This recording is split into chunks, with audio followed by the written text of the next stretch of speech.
Racist officer burns the ear of an elderly black man, unaware his son is an army general. Walter Brown awoke early that morning, his usual routine ingrained into the peaceful rhythm of his life. The small, single-story house he had called home for decades was surrounded by the garden he lovingly tended. It was a tranquil retreat of blooming flowers and neatly trimmed hedges, a testament to his patience and care. Despite his age, Walter maintained an active lifestyle, taking daily walks to enjoy the world beyond his picket fence. That morning, after finishing his coffee and jotting a few thoughts in his notebook, Walter decided to take his favorite route to the nearby park. The notebook, worn but sturdy, was a constant companion, filled with musings, poetry, and reflections that gave him a sense of connection to the world. Dressed in a pressed plaid shirt and his old but polished loafers, Walter stepped out into the sunshine, greeting neighbors as he passed. It was a beautiful day, with a gentle breeze and birdsong carrying through the air. Walter smiled as he walked, tipping his hat to familiar faces along the way. After about 15 minutes, he decided to rest on a bench outside a small convenience store. Setting his notebook beside him, he leaned back and closed his eyes, savoring the peace. Meanwhile, Officer Dean Mathers cruised the area in his patrol car. Known for his reputation as an enforcer with a heavy hand, Mathers had earned notoriety in the community, though not for reasons one would admire. His aggressive demeanor and propensity to target minority residents had drawn quiet complaints from locals, but nothing substantial had ever been done. That day, Mathers was responding to a vague call about suspicious activity in the area. He glanced around as he drove, his gaze narrowing when he spotted Walter sitting on the bench. To Mathers, Walter's presence seemed out of place. The polished loafers, the notebook, and Walter's relaxed demeanor inexplicably irked the officer, who saw it as an affront to his authority. Pulling his cruiser to a screeching halt, Mathers stepped out and adjusted his belt. The air around him seemed to shift as he approached Walter with deliberate steps. "Hey, old man, what are you doing here?" Mathers barked, his voice sharp and commanding. Walter, startled out of his thoughts, turned to face the officer. His warm smile faltered at the harsh tone, but he remained composed. "Just resting, officer." "It's a beautiful day," he said politely. Mathers stopped a few feet away, his hand resting on his holster, as though prepared for a threat. His eyes scanned Walter's face, then moved to the notebook beside him. "This isn't your neighborhood. Got ID on you?" Walter blinked, surprised by the accusation.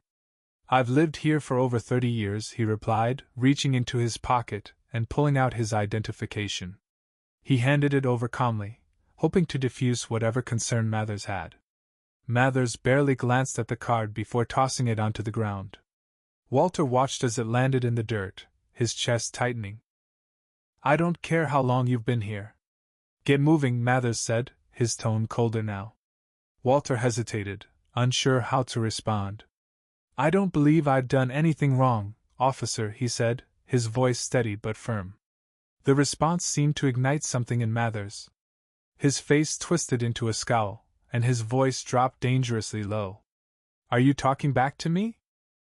Walter's hand instinctively went to his chest, not in fear but in disbelief at the escalating situation. "I'm not talking back, officer. I'm just trying to understand." Before he could finish, Mathers lunged forward, grabbing Walter's arm roughly. Walter winced as the officer's grip tightened, pulling him to his feet. The notebook fell to the ground, the pages fluttering as it landed near the ID card. "You don't get to question me," Mathers growled. His voice carried through the street, drawing the attention of a few passers-by who stopped to watch the interaction unfold. Walter, his composure slipping, glanced at the small crowd forming. "I haven't done anything," Walter said, his voice cracking slightly. His free hand gestured to the notebook. "I was just sitting here writing." Mathers yanked Walter forward, nearly causing him to stumble. "I don't care what you were doing. You're in my way, and am telling you to move." The scene grew tense as Mathers' aggression became evident. A woman nearby whispered to her companion, "Why is he treating that man like that? He's not doing anything wrong." Another man nodded, taking out his phone to record. The faint sound of the camera clicking added to the charged atmosphere. Walter, his arms still gripped tightly, met Mather's glare. "Officer, please, I'm not resisting," he said, his voice calm but firm. Mathers sneered, clearly unimpressed by Walter's demeanor. "Well, see about that," he said, his tone dripping with disdain. He shoved Walter back onto the bench, the older man barely managing to catch himself from falling. The notebook, now lying in the dirt, seemed to symbolize the violation of Walter's dignity. The crowd murmured louder, their unease palpable, but no one dared to intervene directly. Walter's heart pounded as he watched Mathers pace back and forth, his hand never leaving his holster.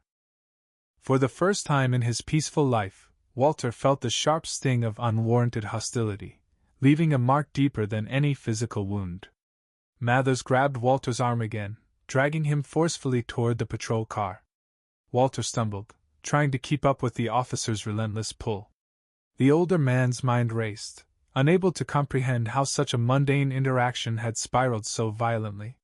He pleaded again, his voice trembling with both fear and indignation. "Please, officer, I haven't done anything wrong. Just let me explain." Mathers wasn't interested in explanations. He yanked Walter forward and pressed him roughly against the hood of the cruiser. "You want to play innocent?" Mathers snarled, his face close to Walter's ear. "Let's see how innocent you feel after this." Walter gasped as his chest hit the cold metal. He winced, the edges of the car digging into his ribs. "I haven't disrespected you," he said, his voice cracking. "Why are you doing this?" The officer didn't respond. Instead, he reached for his belt, pulling out a heavy flashlight. He banged it against the hood of the cruiser, the loud metallic clang making Walter flinch. "You think you can mouth off to me? You think you're above the law?" Walter tried to steady his breathing, the pressure on his chest making it difficult to speak. "I never disrespected you," he managed. "I was only sitting on the bench."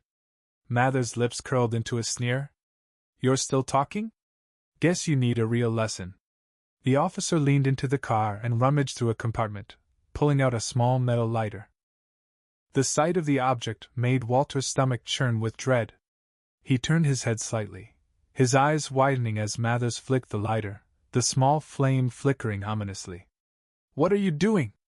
Walter asked, his voice sharp with terror. "This isn't right. Stop." Mathers ignored him. He grabbed Walter by the back of the neck, his grip firm and unyielding. "Respect is earned," Mathers growled, "and today, you're going to earn it." The crowd of bystanders had grown, their murmurs of disbelief and anger rising. One woman covered her mouth in horror as Mathers brought the lighter closer to Walter's ear. Another man, holding up his phone to record, shouted, "What the hell are you doing? That's assault." Mathers turned briefly, his eyes blazing with fury. "You want to get involved? Be my guest. Let's see what happens." The threat silenced the onlookers momentarily, but their collective unease hung heavy in the air. Mathers turned his attention back to Walter, who struggled against the officer's grip. "Please," Walter begged, his voice desperate. "You don't have to do this." But Mathers was relentless. He pressed the lighter closer, the flame licking at Walter's skin. The searing pain hit instantly, making Walter cry out in agony. The acrid smell of burning flesh filled the air, eliciting gasps and shouts from the crowd. Walter's entire body tensed as he struggled against the cruel act, his cries turning to sobs. "Stop! Please!" he pleaded, his voice breaking under the weight of his pain. Mathers leaned in closer, his voice low but dripping with malice. "Maybe now you'll think twice before disrespecting me." The unbearable heat continued for what felt like an eternity before Mathers finally relented, extinguishing the flame with a flick of his wrist. He released Walter, who collapsed onto the pavement, clutching his injured ear. Tears streamed down Walter's face as he tried to steady himself, his body trembling from the trauma. The crowd erupted in outrage. A man in a construction vest stepped forward, his fists clenched. "You can't just do that. He's an old man," he shouted. Mathers turned to face the man, his hand resting on his baton. "Step back, "Or you'll be next," he warned, his voice cold and detached. Walter struggled to rise, his knees buckling beneath him. He clutched at the side of the car for support, his other hand covering his scorched ear. The throbbing pain was unbearable, radiating down the side of his face and neck. He tried to speak, but the words caught in his throat, choked by a mixture of pain and humiliation. "You're lucky I'm letting you walk away," Mathers spat, shoving Walter lightly toward the edge of the curb. "Get out of here before I change my mind." Walter stumbled forward, his steps uneven as he tried to make his way down the street. Each movement sent a jolt of pain through his body, but he kept moving, desperate to escape the scene. The crowd parted to let him through, their expressions a mixture of pity and helplessness. One young man stepped forward, placing a gentle hand on Walter's shoulder. "Do you need help? Should I call someone?" Walter shook his head weakly, his voice barely audible. "Thank you, but I just need to get home." As he continued down the road, his heart heavy and his body battered, Walter felt a small spark of resolve ignite within him. He knew this wasn't the end. Someone would have to answer for what had happened, and though he didn't yet know how, he vowed to ensure that justice would be served. Behind him, the crowd began dispersing, but not before several witnesses shared their recordings with one another. Unbeknownst to Mathers, the seeds of his downfall had already been sown. Marcus sat across from his father on the front porch, the sight of Walter's burned ear and the pain etched into his face igniting a fury he hadn't felt since his days in combat. His father, a man who had always exuded dignity and grace, now seemed small, broken, and humiliated, a shadow of the person Marcus revered. "Dad," Marcus said, his voice trembling with restrained anger, "you need to tell me everything. What happened, step by step?" Walter hesitated, his eyes falling to the ground. "It's not worth all this, son," he murmured. "It'll just cause more trouble." Marcus leaned forward, gripping his father's hand gently but firmly. "Trouble?" he said, his tone sharp. "Someone burned you, an officer who's supposed to protect and serve. That's not trouble, Dad. That's a crime." Walter sighed heavily, relenting under his son's unyielding gaze. He recounted the events, his voice faltering as he described the moment Mathers pressed the flame against his ear. Marcus listened in silence, but his clenched fists and the tension in his jaw spoke volumes. When Walter finished, Marcus stood abruptly. "Stay here," he said. "I'm going to make some calls." In his study, Marcus began by contacting his military legal team. He outlined the situation, providing every detail his father had shared. His team, accustomed to Marcus's commanding presence and unyielding pursuit of justice, assured him they would gather every piece of evidence, from witness statements to Mathers' service record. Next, Marcus called his contact in local law enforcement. "Captain Reynolds," Marcus said, his voice a mix of professionalism and barely contained fury, "we have a problem in your precinct. One of your officers assaulted my father today." Reynolds, taken aback, replied cautiously. "General Brown, I had no idea." "Of course you didn't," Marcus interrupted, "because this officer, Greg Mathers, thought he could get away with it. I expect your full cooperation when I arrive at your station tomorrow morning." Reynolds stammered, but Marcus ended the call before the man could object. The general wasn't interested in excuses, only results. By the next morning, Marcus had assembled a team. He arrived at the precinct flanked by 2 military police officers and a lawyer specializing in civil rights cases. His uniform, adorned with medals and insignias reflecting decades of service and sacrifice, drew every eye in the station. The precinct's officers straightened instinctively as Marcus entered, his presence a storm of authority and purpose. He demanded to see Captain Reynolds, his tone brooking no delay. The captain emerged from his office, his expression a mixture of respect and unease. "General Brown," he greeted, extending a hand. Marcus ignored the gesture, instead placing a thick file on the captain's desk. "This is everything you need to know about Officer Greg Mathers," Marcus said coldly. "His history of complaints, his violent tendencies, and most importantly, his assault on my father yesterday." Reynolds opened the file, his face growing paler with each page. The evidence was damning: witness statements from the crowd, images of Walter's injuries, and even a grainy video from a bystander's phone capturing the moment Mathers pressed the lighter to Walter's ear. This is... Reynolds began, fumbling for words. Unacceptable, Marcus finished for him. And it's not going to be swept under the rug this time. You're going to act, or I'll escalate this to a federal level. The captain nodded quickly. Mathers is off duty today, but I'll have him brought in immediately. I assure you, General, we'll handle this. Marcus's eyes narrowed. Understand this, Captain. Handling it means accountability. Not a slap on the wrist. Not a suspension with pay. Justice. Mathers was summoned to the precinct within the hour, unaware of the storm waiting for him. When he arrived, his swagger was evident, but it evaporated the moment he saw Marcus standing in the captain's office. Who the hell is this? Mathers sneered, glancing at Marcus.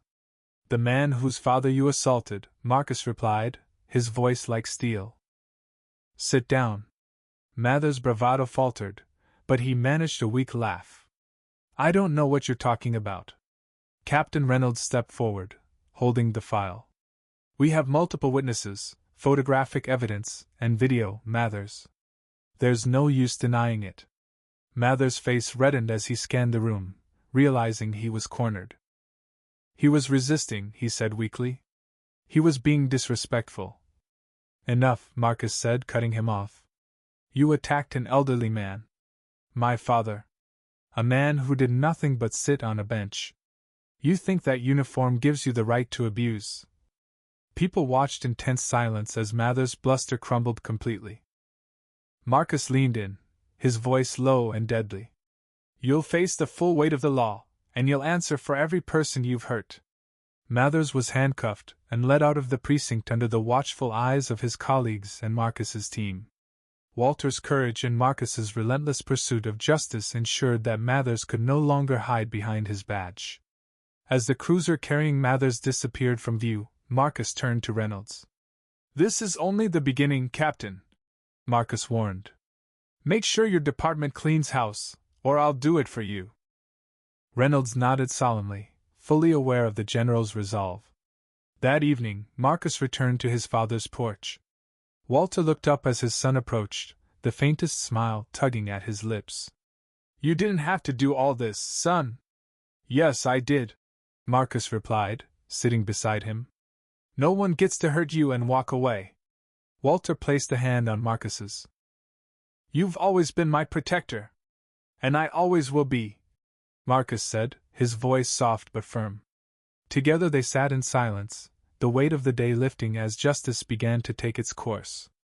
The following morning, Mathers arrived at the precinct with a swagger, but his confidence wavered the moment he stepped into the room and saw Marcus standing tall beside Walter. The air in the office was thick with tension, and Mathers quickly realized that whatever he was about to face would be unlike anything he'd experienced. You! Mathers stammered, his eyes flickering with a mix of recognition and confusion. He glanced at Walter, who sat calmly despite the visible scar on his ear, then back at Marcus. Marcus took a step forward, his uniform crisp and his gaze unflinching. Yes, me, he said coldly.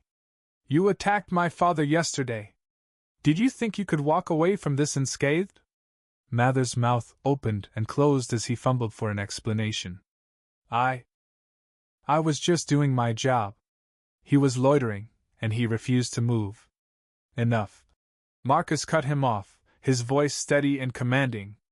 Your job is to protect and serve, not to abuse your power or humiliate innocent people. My father did nothing wrong. You burned him. You left him injured and humiliated because you thought you could. The precinct captain, sitting behind his desk, cleared his throat nervously. Officer Mathers, he said, his voice wavering. We've reviewed the evidence General Brown provided. Witness statements, photographs, and video footage leave no room for doubt. Your actions were inexcusable. Mathers' expression shifted from indignation to panic. Wait, this is being blown out of proportion. I was just trying to maintain order.